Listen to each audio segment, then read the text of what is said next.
Lately, I've heard one too many conversations where someone says they know what needs to be done, but they don't have the capacity to do whatever it is the way that it should be done. And I hear this most often when it's something people know would help.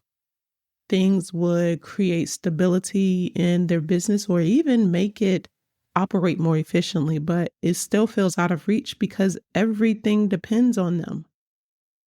When you're operating at full capacity for an extended period of time, decision making often becomes delayed or even distorted. And when you operate at maximum capacity for an extended period of time, frankly, that can be exhausting. And I feel exhausted myself when I hear these types of responses. It's really sad to know that so many capable leaders are walking around with the right decisions not being made because they're just stretched too thin. They're trying to make decisions based on logic when they don't have the clarity that they need to make informed decisions because they're always on the go. That's why in January on the podcast, we talked about taking time to pause, pausing long enough to notice how fast we've been moving the months before, what that speed is actually costing us, and then start to talk about how you can reset boundaries so that you can move forward this year at a pace that respects your capacity. So now in February, we're going to talk more about how you can lead based on that capacity. Now, this may sound a little unfamiliar at first, but I want you to stay with me. You see, capacity is aware decision-making, and it's not about you lowering your standards or even shrinking or minimizing your vision. It's about telling the truth about what you can reasonably do without overbooking or overextending yourself. And I know that can feel uncomfortable, especially if you're used to pushing through when there's too much on your plate, and definitely if you're a people pleaser. But this is especially true if your identity has been shaped around you being the one who always figures things out for everyone, who holds everything together, and who keeps things moving at all costs. But leadership changes when you stop asking, "Can I do this?" and start asking, "What will this require from me?" See, when you slow down long enough to notice, what does this decision require from you emotionally? What does it require energetically? How much attention and time is it going to require from you? And when you need to think about the one question that often gets ignored, ask yourself if you actually have all of that to give right now.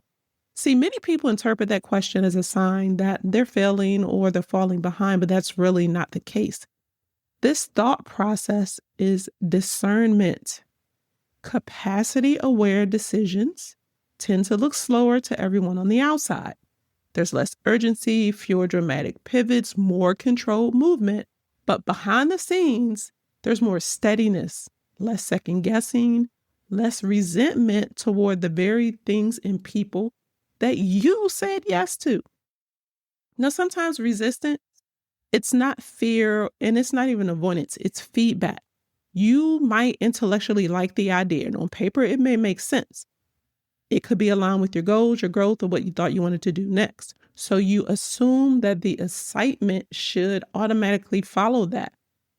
But if it feels off, it's because your body is noticing something else. That resistance is your system telling you the timing is off, the pace is too fast, or the way the decision would need to be carried out is going to cost more than you currently have to give. So when the line says not yet, it's time to do something else. When it says not like this, it points to structure or expectation. Neither means no forever, neither means you're not capable, and neither means that you're sabotaging yourself. It just means that your system, your nervous system, is protecting your capacity before your mind has caught up with it. Calling it information instead of a flaw reframes that experience for you. So instead of pushing past the resistance or judging yourself for it, you can get curious about what that resistance is actually telling you. Is it asking for more space, more support, fewer moving pieces, or a slower entry? This is a part of capacity-aware leadership. You are not letting discomfort make the decision for you, but you also are not ignoring it. You're listening long enough to decide wisely. And there is a version of leadership. This is a version of leadership that doesn't require you to overextend yourself to be successful.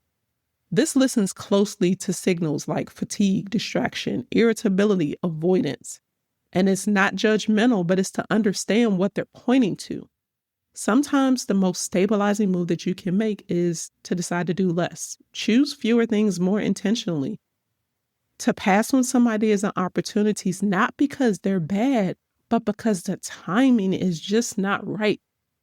And this is especially true in seasons when your life is already full, when you're supporting others, managing transitions, carrying emotional weight that doesn't show up on your calendar.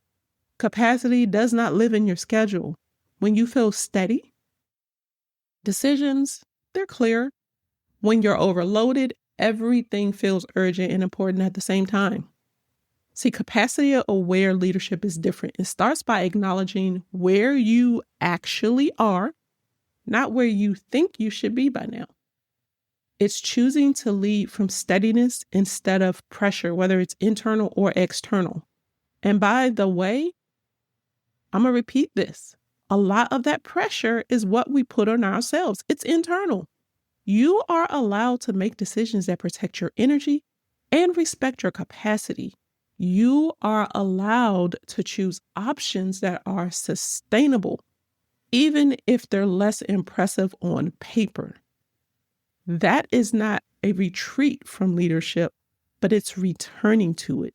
So as you move through the next month, you don't need to solve anything today. I want you to just get some clarity. Notice what decisions feel supportive, which ones feel like they'll require you to brace yourself depending on the plate that you drop, because that difference matters. Sometimes the most responsible thing you can do is to slow down enough to get a good feel for your capacity before you commit to something else. And that is where steadier leadership begins.